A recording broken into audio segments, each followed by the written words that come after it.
what you're looking for. It's me, the LP. It's a style.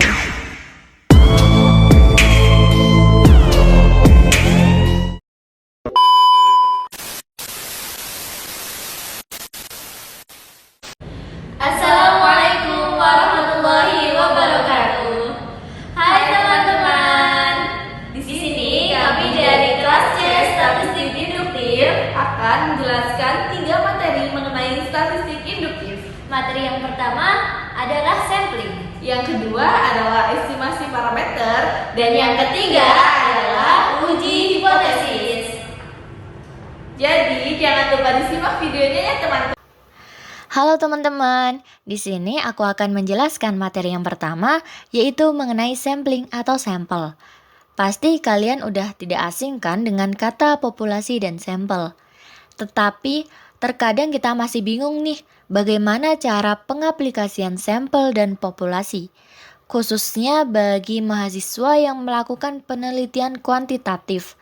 Meskipun nampak sederhana, kenyataannya masih banyak loh mahasiswa yang menulis populasi dan sampel secara kurang tepat atau belum bisa membedakan antara populasi dan sampel. Oleh karena itu, yuk kita bahas bareng-bareng. Nah, pada video ini kita akan membahas perbedaan antara populasi dan sampel secara singkat dan sederhana. Dengan harapan kita bisa memahaminya bersama-sama, mari kita mulai dari populasi terlebih dahulu. Populasi adalah semua objek yang akan diteliti. Misalkan, kalian ingin meneliti pengaruh motivasi belajar terhadap prestasi belajar bahasa Inggris siswa SMP Negeri 2 Yogyakarta. Maka populasinya adalah seluruh siswa di SMP Negeri 2 Yogyakarta. Kalau siswanya berjumlah 2.000 orang, berarti populasinya 2.000 orang. Kalau siswanya berjumlah 2.500 orang, maka populasinya adalah 2.500 orang tersebut. Karena populasi sendiri adalah seluruh objek yang akan diteliti. Misalkan lagi nih, sebuah lembaga survei melakukan quick count Pilpres pada tahun 2024 kemarin. Maka populasinya adalah semua pemilih pada Pilpres tahun tersebut. Nah, bagaimana dengan sampel? Sampel adalah perwakilan dari populasi. Contohnya nih, populasinya adalah seluruh siswa SMP Negeri 2 Yogyakarta yang jumlahnya 2.000 orang. Maka sampelnya tidak sampai 2.000 orang, tetapi beberapa orang saja. Misalkan 200 orang atau 250 orang saja. Nah, ini yang nantinya akan diteliti, dan hasil penelitian dari 200 orang tersebut akan mewakili 2.000 orang tadi. Jadi kata kuncinya adalah perwakilan. Sampel itu mewakili populasi. Misalnya, populasinya ini, sampelnya ini. Populasinya segini, sampelnya segini. Populasinya ini, sampelnya ini. Nah, kenapa sih harus ada sampel? Kenapa kita tidak meneliti semua populasinya saja? Seharusnya kan memang semua populasi harus diteliti supaya hasil penelitiannya itu akurat. Tapi, kalau semua populasi diteliti, maka waktu, biaya, tenaga mungkin akan lebih besar dan bisa membuat penelitian tidak bisa diselesaikan. Bayangkan saja kalau populasinya seluruh orang dalam satu kabupaten atau satu provinsi atau satu negara mungkin, pasti menelitinya juga akan sangat sulit. Itulah mengapa harus ada sampel. Kalau meneliti sedikit orang saja, tapi hasilnya bisa sama atau hampir sama dengan meneliti seluruh populasi, akan mending meneliti sedikit saja kan? Kan lebih murah, lebih efektif, dan lebih efisien. Jadi masalahnya adalah bagaimana kita meyakinkan, memastikan agar meneliti sampel ini hasilnya sama atau hampir sama dengan meneliti satu populasi. Yang sulit itu Kalau kita meneliti beberapa orang saja sebagai sampel, tapi hasilnya tidak bisa digunakan untuk mewakili populasi. Nah, agar hasilnya sama atau hampir sama, maka dikenalkanlah istilah teknik sampling atau teknik pengambilan sampel. Teknik sampling yaitu cara memilih siapa saja yang akan diambil sebagai sampel dan berapa jumlahnya agar bisa mewakili seluruh populasi. Jadi tidak asal pilih ya, sesuai perasaan peneliti saja. Nah, mengenai teknik sampling yang digunakan dalam penelitian kuantitatif, bisa teman-teman lihat pada slide selanjutnya. Oke teman-teman, teknik sampling sendiri itu terbagi menjadi dua, yaitu probability sampling dan non-probability sampling. Apa itu probability? Apa itu non-probability? Kita akan coba jelaskan di slide berikutnya.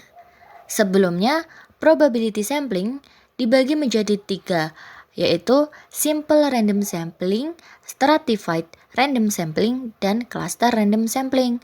Sementara itu, non-probability sampling itu ada yang namanya convenience sampling, purposive sampling, dan snowball sampling. Apa perbedaan probability dan non-probability terlebih dahulu? Yang pertama yaitu probability sampling. Ketika kita berbicara probability, maka arti kata probability sendiri itu adalah peluang.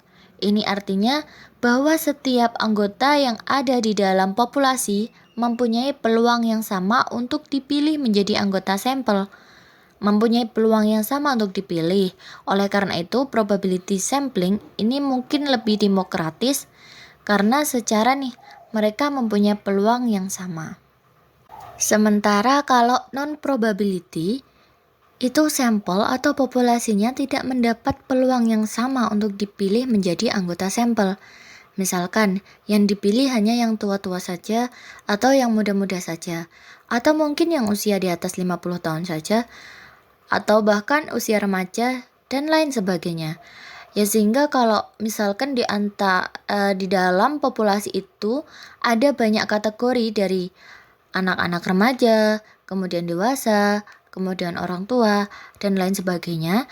Tetapi karena kita sudah membatasi diri bahwa yang ingin kita ambil hanya pada usia remaja, maka otomatis itu masuk dalam non-probability. Karena anak-anak dewasa dan orang tua tidak memiliki peluang yang sama untuk dipilih menjadi sampel. Oke teman-teman, jadi kurang lebih perbedaan antara probability sampling dan non-probability sampling itu letaknya pada peluang. Macam-macam probability sampling, yang pertama yaitu simple random sampling. Simple itu kan sederhana, maka cara pengambilan sampelnya itu sangat sederhana, yang mana kita mengambil sampel secara acak yang ada di dalam populasi tanpa memperhatikan strata dalam populasi tersebut. Tetapi yang menjadi catatan kita di sini adalah kita harus bisa pastikan bahwa datanya homogen atau sejenis. Nah, bagaimana cara kita mengambil sampel dengan simple random sampling? Kita bisa melakukan dengan cara undian, kita juga bisa melakukan dengan cara lotre. Oke, kemudian teknik probability sampling yang kedua yaitu stratified random sampling. Kalau tadi kita berbicara simple random sampling yaitu teknik pengambilan sampel yang tidak memperhatikan strata. Nah, pada yang kedua ini dia sangat memperhatikan strata dari namanya saja stratified random sampling. Nah, syaratnya pun berbeda dengan yang tadi. Kalau tadi dia harus homogen, ini tidak homogen atau heterogen. Tetapi nantinya akan homogen di masing-masing stratanya. Jadi misalkan kita ingin ambil sampel di dalam populasi tersebut dengan strata masing-masing. Misalkan dalam masyarakat yang berpenghasilan di bawah 1 juta, kemudian ada masyarakat yang berpenghasilan 1-2 juta, dan ada masyarakat yang berpenghasilan 2-3 juta, dan lain sebagainya. Dari data-data tersebut, kemudian kita kelompokkan berdasarkan strata masing-masing tadi. Nah, lalu untuk mengambil secara acak, ada dua metode yang kita gunakan. Ada yang namanya proportional sampling dan ada yang namanya disproportional sampling. Kalau proporsional berarti sesuai dengan porsinya. Artinya antara strata 1, strata 2, dan strata 3 itu diambil dengan porsi yang sama. Kalau disproporsional, maka pengambilannya itu tidak sesuai dengan porsi masing-masing. Contohnya, misalkan kita punya populasi yang masih heterogen atau tidak homogen. Kemudian kita buat menjadi homogen tetapi berdasarkan strata-strata tertentu. Untuk memperdalam terkait dengan proporsional dan disproporsional, ini ada perbedaan dari keduanya. Yang mana kalau proporsional berarti setiap sampel strata terwakili sesuai porsinya. Contohnya, kita ingin mengambil sampel dari 45 guru SMP Negeri 2 Yogyakarta berdasarkan tingkat pendidikannya, maka S1 misalkan ada 60 orang, kemudian S2 ada 30 orang. Kemudian kita ingin mengambil sampel secara proporsional, artinya S1 kita ambil 30 orang, S2 kita ambil 15 orang sebagai sampel. Ini berarti bahwa sampel yang diambil itu adalah setengah dari populasi yang ada di masing-masing strata. Ya, jadi kita ambil setengah dari 60 yaitu 30, kemudian setengah dari 30 yaitu 15. Sementara kalau disproporsional itu kata kuncinya adalah dia tidak memperhatikan proporsi di setiap levelnya. Misalkan kita ingin mengambil sampel 80 pegawai perusahaan berdasarkan pendidikan akhir. Pendidikan akhir SMK itu ada 5 orang, S1 50 orang, dan S2 ada 100 orang. Kita bisa saja mengambil S2 100 orang itu setengah dari 100 yaitu 50 orang, dan S1 setengah dari 50 orang adalah 25 orang. Sementara itu SMK itu hanya berjumlah 5 orang. Jadi kita bisa mengambil semua dari jumlah pendidikan akhir SMK tersebut yaitu 5 orang. Maka inilah yang disebut tidak proporsional di setiap levelnya. Oke teman-teman, selanjutnya kita masuk pada teknik yang ketiga yaitu cluster random sampling. Kata cluster sendiri itu kita akan berbicara mengenai wilayah atau keterwakilan wilayah atau area. Cluster random sampling ini yaitu pengambilan sampel dari anggota populasi secara acak dengan mengambil wakil dari setiap wilayah atau area yang ada. Jadi kata kuncinya adalah area. Kita punya populasi, kemudian kita petakan populasi tersebut berdasarkan wilayah-wilayahnya. Sebagai contoh nih, misalkan gini, kalau kalian meneliti di bidang pendidikan, maka ketika kalian ke sekolah dan ingin meneliti kelas 8 di setiap sekolah tertentu, yang mana di dalam sekolah tersebut ada 6 kelas paralel, maka kalian cukup mengacak kelas paralel tersebut kemudian mengambil 2 kelas saja atau 3 kelas saja. Inilah yang dinamakan cluster random sampling.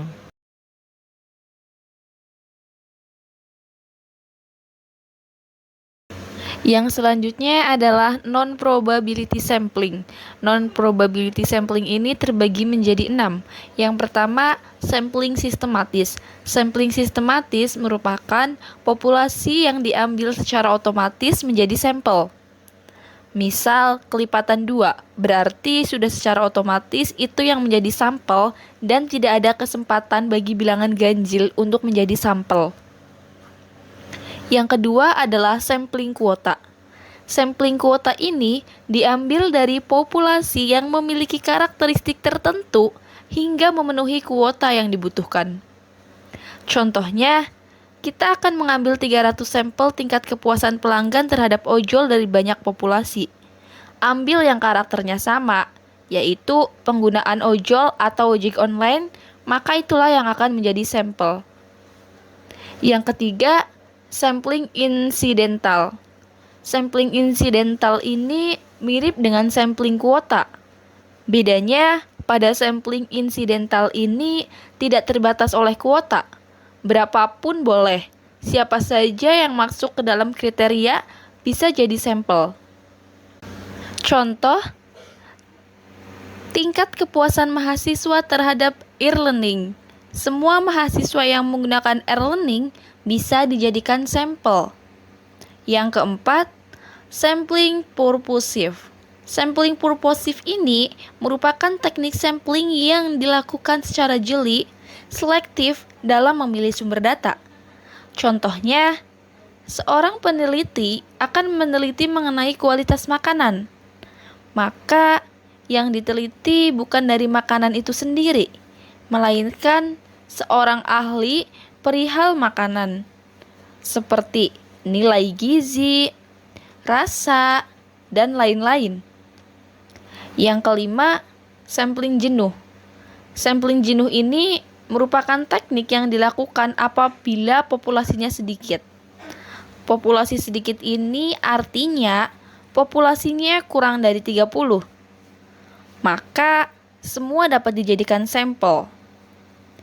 Apabila semakin besar atau mendekati populasi, tingkat generalisasinya, maka penelitian tersebut semakin besar kemungkinannya untuk benar.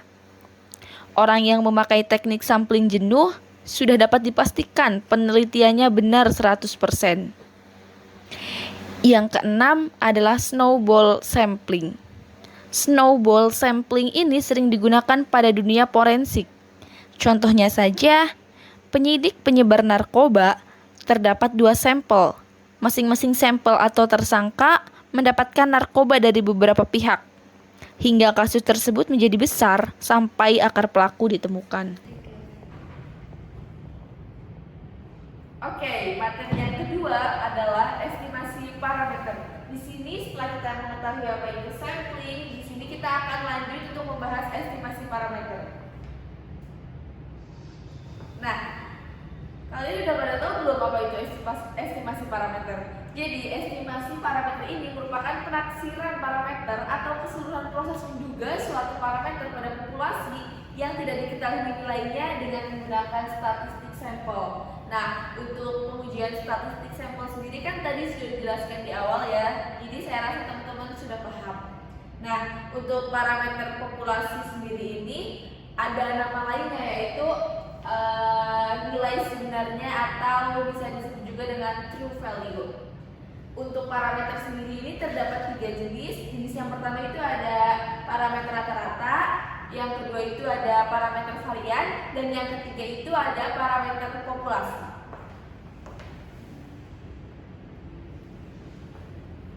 Nah, untuk jenis penaksirannya sendiri di sini terdapat 2. Yang pertama ada pendugaan titik atau dalam bahasa Inggrisnya kita bisa menyebutnya dengan point estimation. Nah, untuk contohnya sendiri ini di sini ada dari sampel acak rata-rata mahasiswa berat badan perbankan syariah Winsuka adalah 65 kg. Jadi sebelumnya di sini kita udah ngambil beberapa orang yang untuk dijadikan sampel, berat badannya kan beda-beda tuh. Tapi kita yang namanya pendugaan titik, jadi kita hanya menentukan satu orang, satu titik nih, kayak misal 65 kg itu yang dijadiin titik acuan untuk merata-ratakan berat mahasiswa perbankan syariah Sunan Kalijaga. Yang kedua ini ada pendugaan interval atau dalam bahasa Inggrisnya bisa disebut dengan interval estimation. Nah, untuk pendugaan interval ini contohnya itu dari sampel acak rata-rata berat badan mahasiswa perbankan syariah Sunan Kalijaga adalah 65 sampai 67. Nah, tadi kan udah diambil tuh beberapa orang untuk dijadikan sampel. Berat badannya pasti kan beda-beda, kayak misalnya ada yang 60, 65, 66, 67. Tapi karena kita menggunakan pendugaan interval ini, jadi kita kayak mengambil kisarannya gitu loh. Kalau di sini contohnya adalah 65 sampai dengan 67 kg seperti itu. Untuk selanjutnya ada kriteria penaksir yang baik. Nah, untuk kriteria penaksir yang baik ini merupakan statistik sampel yang digunakan untuk menduga parameter populasi harus memenuhi 3 kriteria. Jadi dalam pengambilan statistik sampel ini ada 3 kriteria ya teman-teman. Kriteria merupakan ada 3 bias atau unbias. Unbias ini merupakan statistik sampel yang digunakan sebagai penduga atau penaksir. Harus sama atau mendekati parameter populasi yang diduga. Jadi sampelnya ini harus mendekati dengan populasi yang ada. Terus yang kedua ini adalah efisien. Efisien di sini maksudnya adalah statistik sampel memiliki deviasi yang terkecil. Dari beberapa deviasi yang ada, kita ambil deviasi yang terkecil saja. Untuk yang ketiga ini ada konsisten. Konsisten ini di sini maksudnya yaitu jika ukuran sampel meningkat, maka statistik sampel akan mendekati parameter populasinya. Seperti itu teman-teman. Jadi konsisten itu loh, tidak berubah-ubah, tetap. Nah, kita kembali lagi, tadi kan kita juga sempat membahas nih mengenai penaksiran titik. Nah, penaksiran titik kan tadi udah dibilang kayak ada beberapa sampel mahasiswa, tapi kita hanya menentukan satu titik saja. Tadi kan contohnya 65 kg. Nah, di sini kan terdapat rumusnya. Jadi kayak ada berat badan Kara itu 87, berat badan Farhat ada 85, Evan ada 98, Lois ada 83, dan Anita ada 77 kg. Jadi untuk rumusnya tuh kayak seperti ini teman-teman. X sama dengan ini sigma X per N. Nah, sigma X per N ini sama dengannya kelima berat badan mahasiswa yaitu Kara, Farhat, Evan, Lois, dan Anita. Kita tuliskan saja dulu di sini, berarti ada di angka Kara 87, terus ditambah ada Farhat 85, dan Evan ada 98.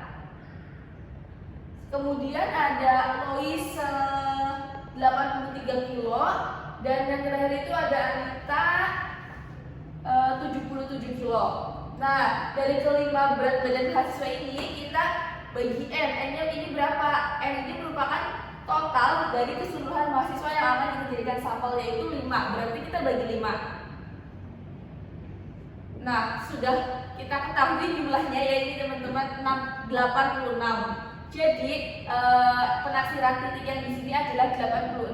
Walaupun kelima berat badan mahasiswa ini beda-beda, tapi kita tentukan satu titiknya saja, yaitu 86 kg. Seperti itu teman-teman.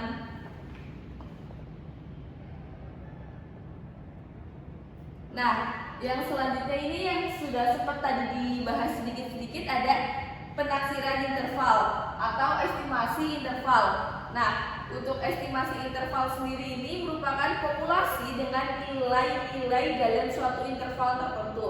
Jadi kan ada beberapa nih intervalnya, ada beberapa nilainya, tapi yang kita ambil itu hanya beberapa interval tertentu. Nah, untuk penaksiran interval sendiri ini terdapat 2 batas, yaitu ada lower limit estimate dan upper limit estimate. Untuk lower limit estimate ini maksudnya adalah batas atas seberapa besar deviasi yang ada. Terus kalau yang upper limit itu bawah, berarti batas bawah. Mohon maaf, kalau lower itu batas bawah, kalau yang upper itu yang batas atas deviasi yang ada, gitu.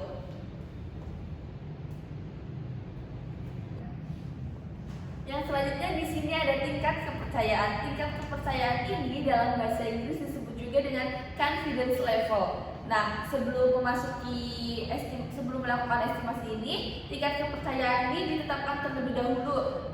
Kisaran angkanya itu berada di 1 minus alpha. Itu untuk menentukan estimasi parameter berupa tingkat kepercayaan. Nah, tingkat kepercayaan ini sendiri memiliki pengertian, yaitu kepercayaan sejauh mana titik sampel dapat mengestimasi dengan benar. Jadi seberapa percaya sih tingkat kepercayaannya, seberapa besar terhadap titik sampel yang akan ditentukan oleh si peneliti. Terus alfa ini merupakan tingkat signifikansi, ambang batas yang digunakan untuk menentukan signifikansi. Nah, untuk ketentuannya sendiri ini ada jika nilai kesalahan kurang dari atau sama dengan tingkat signifikansi, maka data tersebut itu dianggap signifikan secara statistik, seperti itu. Untuk selanjutnya di sini ada estimasi parameter.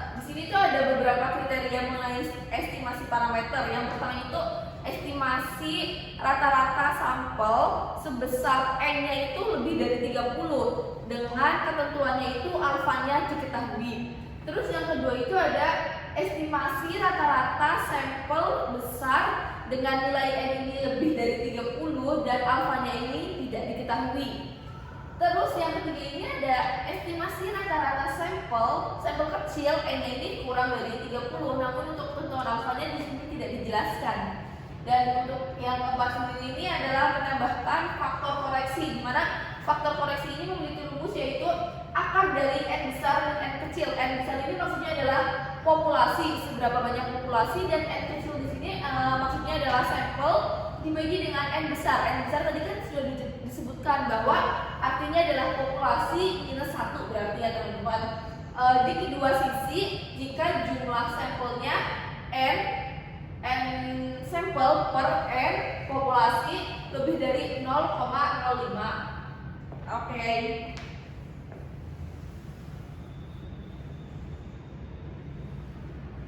Nah, untuk selanjutnya di sini terdapat contoh soal. Di sini saya bacakan dulu ya teman-teman. Terdapat 400 perusahaan swasta asing di Indonesia. Seorang peneliti menyatakan bahwa dari 80 perusahaan swasta asing di Indonesia yang ia teliti, modal perusahaan swasta asing yang berasal dari penjualan saham di Bursa Efek sebesar 900 juta. Nah, standar deviasi modal tersebut adalah 20 juta. Untuk tingkat signifikansinya sebesar 55%. Jadi di sini terdapat pertanyaan, berapakah tes rata-rata modal perusahaan swasta asing dengan penjualan saham di bursa? Untuk rumusnya sendiri,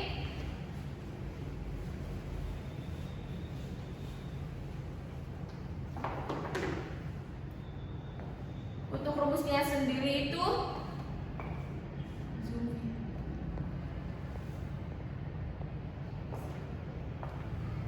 jadi sebelum kita masuk ke rumus, kita harus mencari tahu terlebih dahulu apa aja sih yang diketahui. Di sini kan terdapat 400 perusahaan swasta asing, berarti ini 400 perusahaan menunjukkan populasi. Populasi tadi adalah kita lambangkan dengan huruf N besar ya.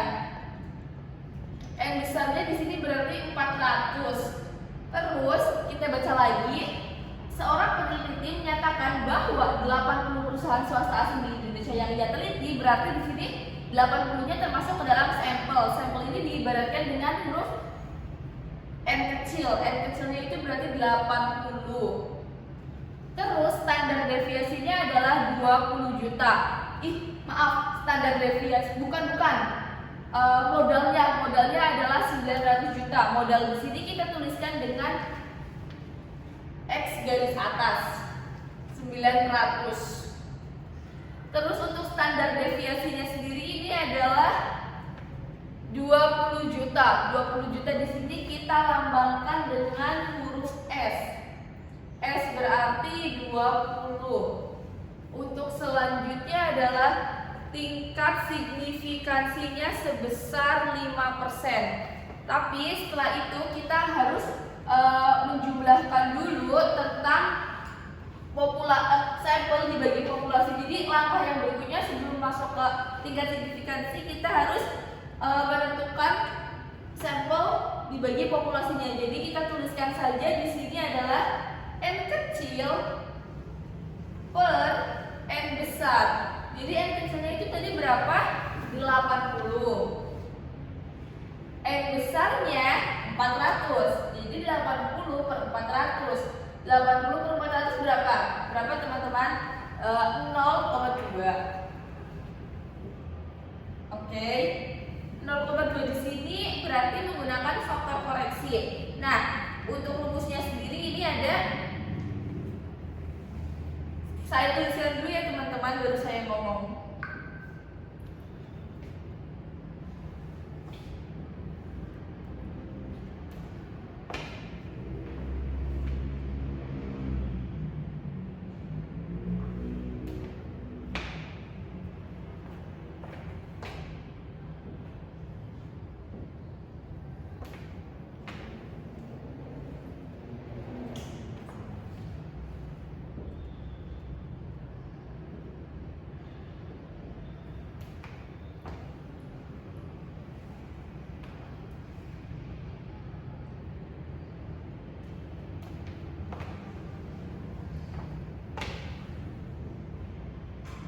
Ini karena nggak cukup, jadi saya rumusnya bagi 2 baris ya.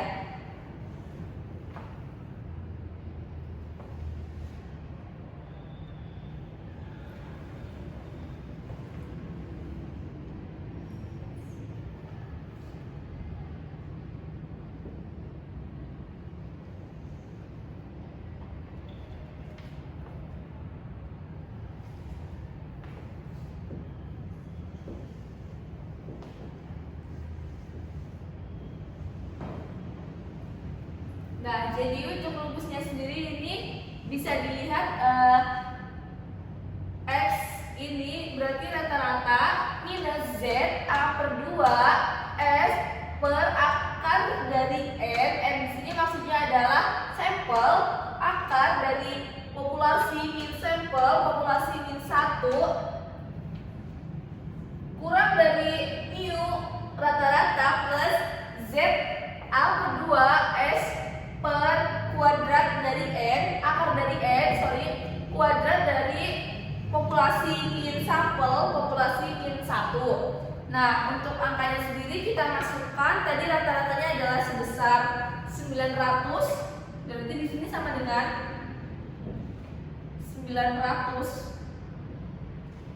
Terus min ZA-nya ini dapat kita ketahui sebelumnya sudah saya hitung, yaitu 1,96 900 min 1,96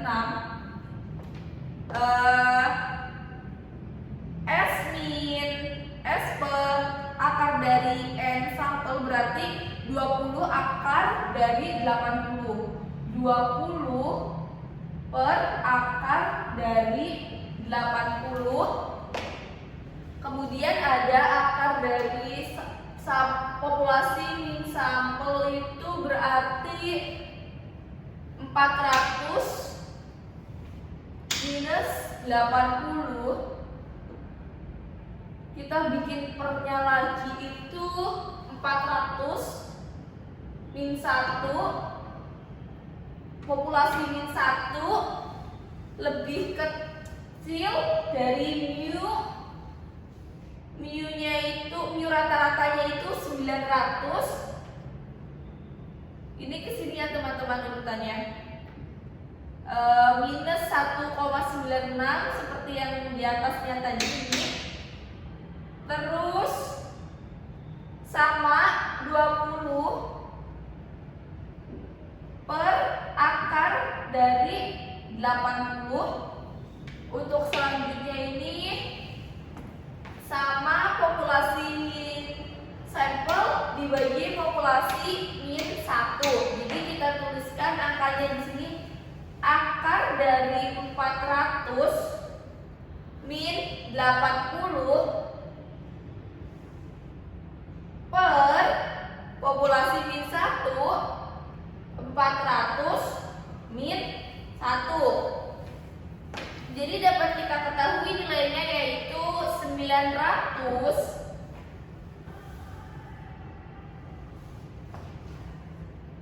teman-teman 900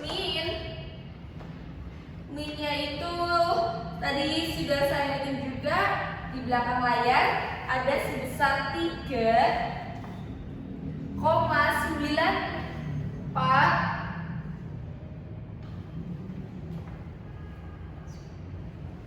249. Sorry, di sini angkanya bukan 94 tapi 9,249.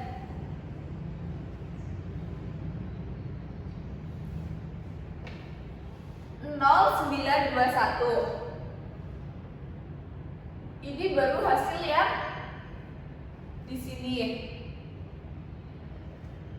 Terus kita berarti tadi kan kurang dari mu-nya itu 900 plus 3,924. Kita tuliskan dulu ya teman-teman. 924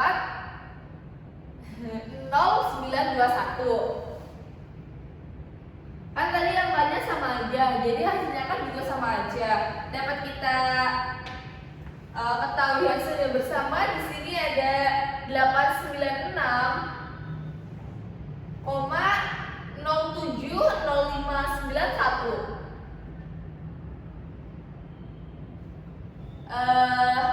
Lebih kecil dari mu 923,9249021. Saya rasa tulisnya di bawah aja ya, karena tidak cukup. Mu 903,9240921. Jadi kesimpulannya itu 896,07054491 lebih kecil dari mu nya ini sebesar 903,9240921. Oke, kita next ke pembahasan selanjutnya ya.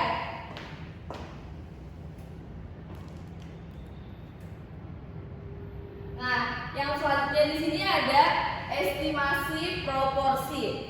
Estimasi proporsi di sini maksudnya kata proporsi ini menunjukkan persentase dari suatu bagian atau unsur dari suatu bagian. Jadi kayak ada bagian tertentu, tapi dalam bagian tersebut tuh masih ada bagiannya lagi. Nah, itu yang disebut dengan proporsi. Proporsi sendiri di sini menunjukkan jumlah bagian tertentu dari satu kelompok. Jadi misal ada kelompok, terus dalam kelompok itu ada beberapa jumlah, dan itu kita ambil sebagai proporsi tertentu yang memiliki kriteria tertentu.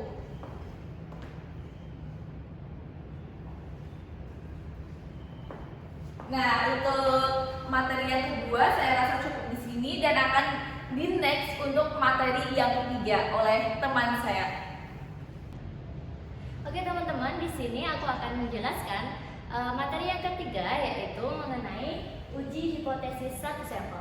Nah, pasti kalian sudah pernah mendengarkan apa sih hipotesis itu, entah kalian mendengarnya di lingkungan masyarakat kalian, atau kalian mendengarnya waktu kalian duduk di bangku sekolah di SMP, SMA, atau pas kuliah, ya kan?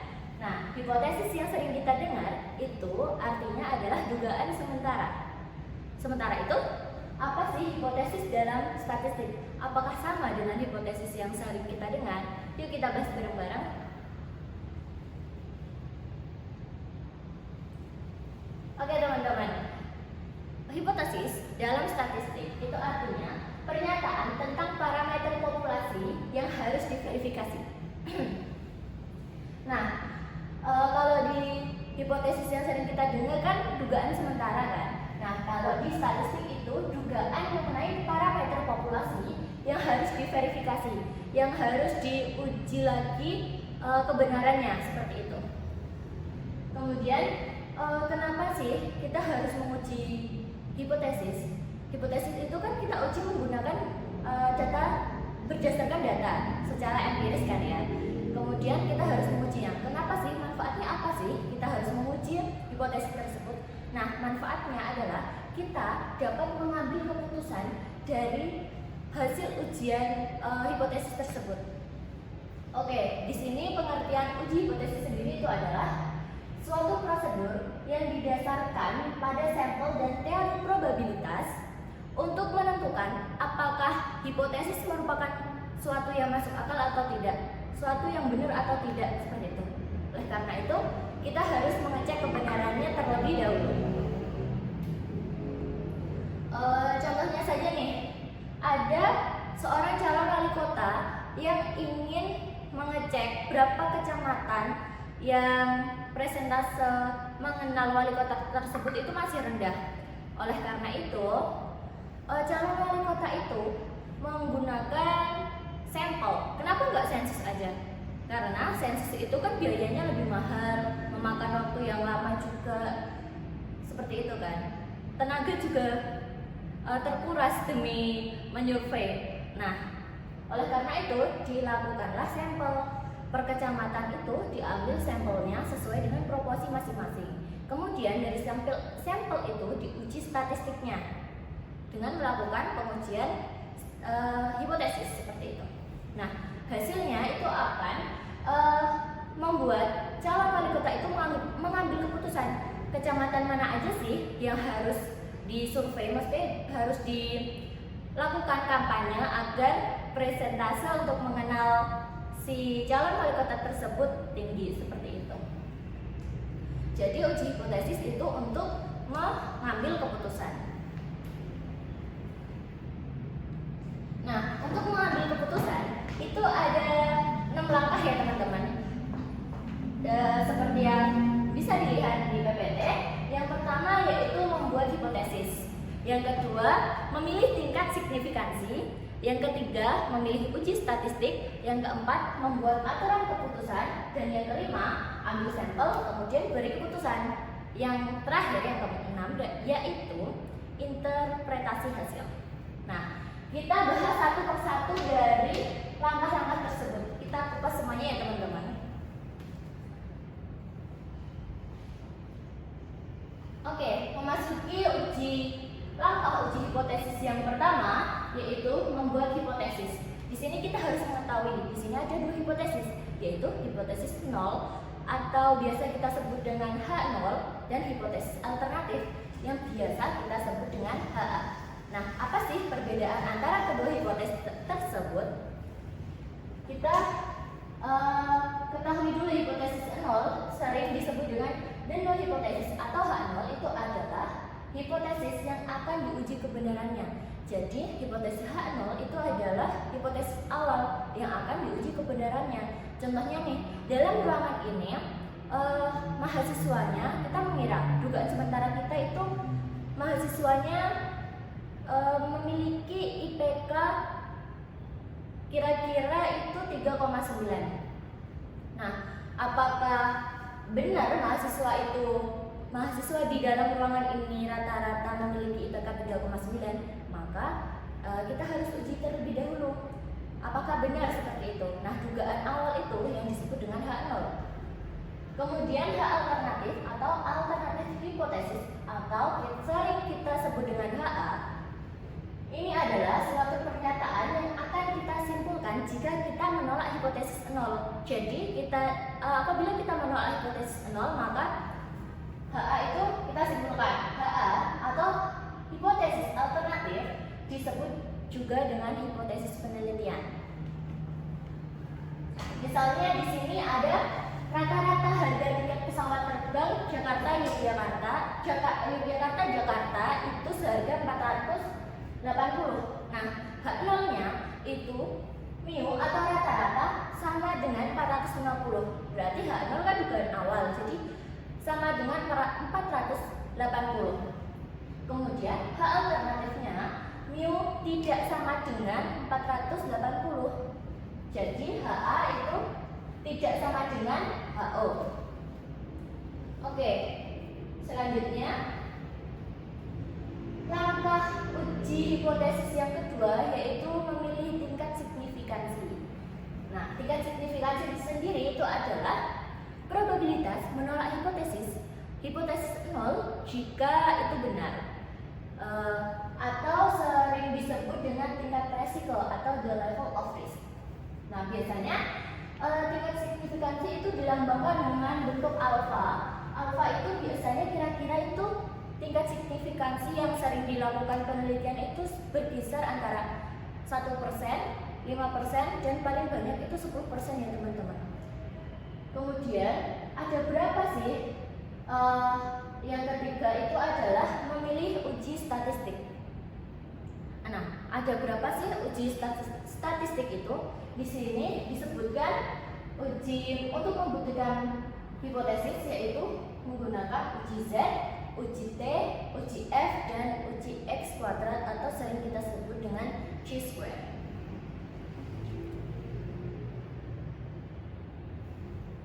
Selanjutnya di sini kita akan membahas uji signifikansi, yaitu langkah yang kedua tadi. Nah, pembahasannya adalah bila hipotesis direksional, maka pengujian signifikansinya satu pihak. Pernyataannya, hipotesis ini menggunakan kata lebih besar atau lebih kecil, positif atau negatif. Jadi kalau satu pihak itu biasanya menggunakan kata lebih besar, lebih kecil, positif, negatif ya teman-teman. Kalau yang dua pihak, bila hipotesis tidak terarah, maka pengujiannya signifikansinya dua pihak. Nah, pernyataan hipotesis ini menggunakan kata sama dengan atau tidak sama dengan, berpengaruh dan berhubungan. Nah, seperti yang dilihat bahwa ini adalah pengujian signifikansi satu pihak ya teman-teman. Kalau ini uji signifikansi dua pihak. Oke, next.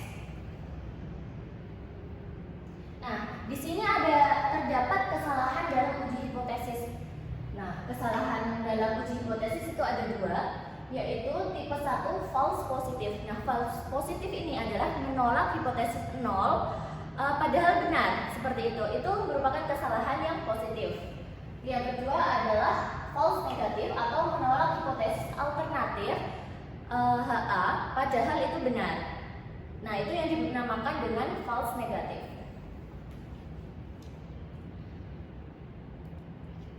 Untuk langkah yang ketiga itu memilih uji statistik yang sudah dijelaskan di awal tadi. Itu ada beberapa uji statistik yang bisa digunakan untuk membuktikan hipotesis. Ada uji Z, uji T, uji X kuadrat atau C square, kemudian uji F. Nah, contoh uji Z.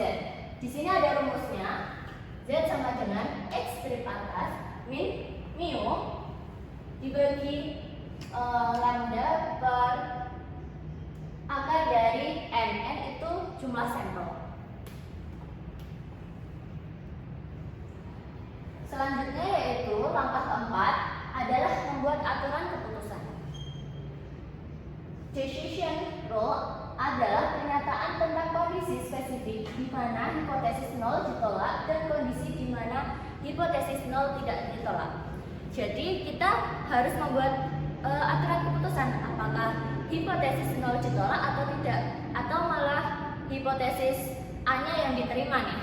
Nah, kemudian kita ketahui critical value atau nilai kritisnya itu adalah titik pemisah antara daerah di mana hipotesis 0 itu tidak ditolak dan daerah yang hipotesis 0-nya ditolak, seperti itu. Ini adalah tingkat garis pemisah critical value atau nilai kritis. Selanjutnya langkah uji hipotesis yang kelima yaitu dalam pengujian hipotesis. Dalam pengujian hipotesis adalah menghitung nilai statistik uji, membandingkan nilainya dengan nilai kritis, membuat keputusan atau menolak hipotesis 0. Menolak atau menerima hipotesis 0, seperti itu teman-teman. Jadi ini mengambil keputusan. Kemudian langkah yang terakhir yaitu interpretasi hasil. Nah, setelah kita menguji dengan uji statistik, kita membuat keputusan, kemudian kita simpulkan nih dengan interpretasi hasil. Nah, lihat hitung dan probabilitas, lihat arahnya juga, apakah arahnya satu arah apa dua arah, kemudian sesuai nggak dengan hipotesisnya, kan kita sudah membuat hipotesis terlebih dahulu kan. Nah, jika iya, HO ditolak, HA terdukung. Jika tidak, HO atau H0 tidak dapat ditolak atau variabel tersebut tidak signifikan pada keyakinan yang ditetapkan, misalnya 95%. Seperti itu.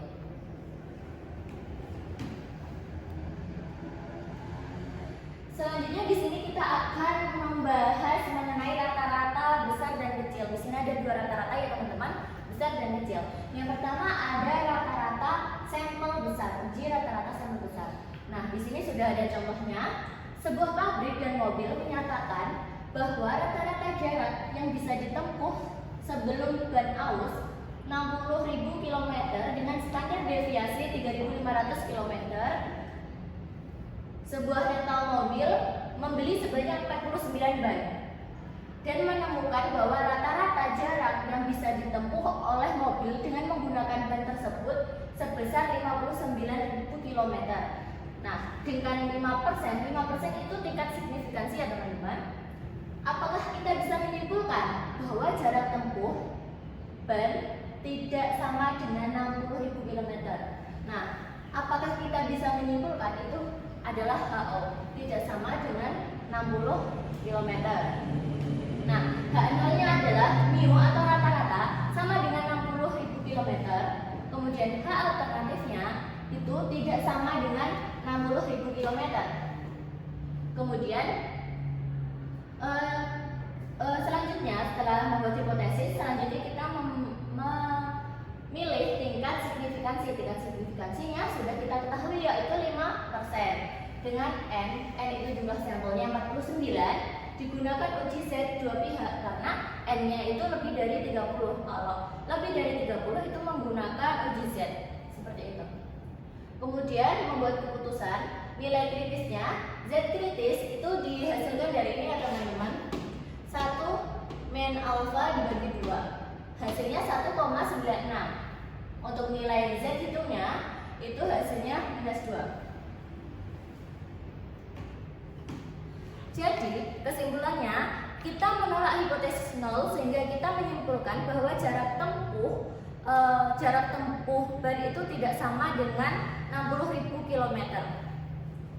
Kita menolak hipotesis nol. Nah ini ya teman-teman, bisa dilihat bahwa kita menolak hipotesis nol dan menerima hipotesis alternatif, menolak H0 dan menerima HA. Jadi interpretasinya kita menolak hipotesis nol sehingga kita bisa menyimpulkan bahwa jarak tempuh ban itu tidak sama dengan 60.000 km.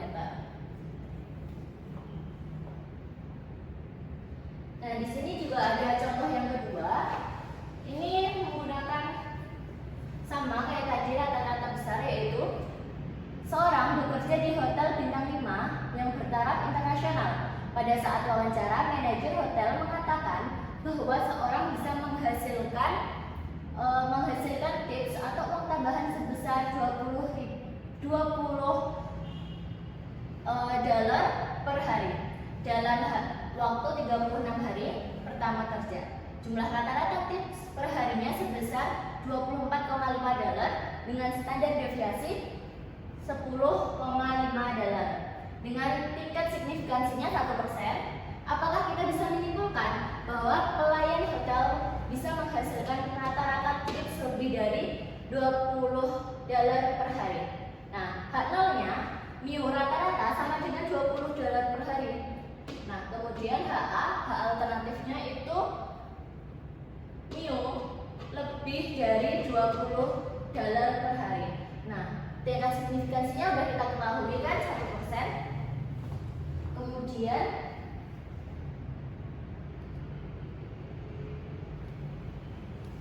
oke, 1%. Kemudian kita menentukan tingkat signifikansi. Nah, tidak dibagi dua jika pengujian satu sisi. Kalau tadi kan dua sisi, dua arah. Kalau sekarang satu sisi. Nah, tidak dibagi dua. Memilih uji Z satu pihak, membuat keputusan nilai Z kritis dan nilai Z hitung. Nilai Z kritisnya hasilnya 0,33. Kemudian Z hitungnya 2,71. Kesimpulannya kita menolak hipotesis nol sehingga kita bisa simpulkan bahwa waktu rata-rata tips yang diperoleh itu lebih dari $20 per hari. Menolak HO dan menerima HA. Oke, selanjutnya tadi kan kita sudah membahas mengenai uji rata-rata sampel besar. Sekarang kita membahas mengenai uji rata-rata sampel kecil ya teman-teman. Nah, sampel kecil itu jika N kurang dari 30, maka yang digunakan itu adalah menggunakan uji T. Nah, uji T ini rumusnya. Uji T sama dengan rata-rata sampel dikurangi rata-rata populasi dibagi deviasi standar per akar dari jumlah sampel. Ini contohnya, pada tahun 2014 harga tiket pesawat dari Jakarta ke Singapura rata-ratanya adalah $267 US dollar. Harga tiket dengan sampel sebanyak 16 pada tahun 2015 seperti berikut. Ini adalah sampel 2016 pada tingkat signifikansinya yaitu 1%. Apakah kita bisa menyimpulkan bahwa tiket pada tahun 2015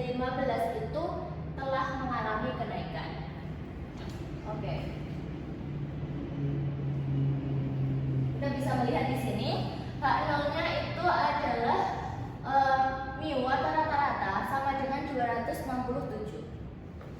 Kemudian HA-nya itu adalah mu lebih dari 267. Kemudian tingkat signifikansinya itu alfa sama dengan 1%. Kita kan memilih uji statistik dengan menggunakan uji T karena sampel kita kecil.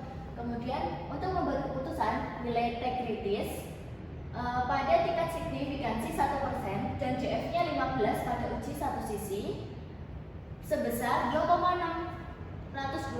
Tingkat signifikansinya tidak dibagi dua jika pengujiannya satu sisi. Nah, hasilnya, interpretasinya, kita menolak hipotesis nol. Kesimpulannya, rata-rata harga tiket pesawat terbang itu dari Jakarta Singapura telah mengalami kenaikan pada tahun 2015. Kita bisa melihat di sini, kita menolak hipotesis nol. Nah, menurut saya sudah cukup ya teman-teman materi hari ini. Semoga kalian bisa memahami dan bisa mengaplikasikannya untuk penelitian kalian.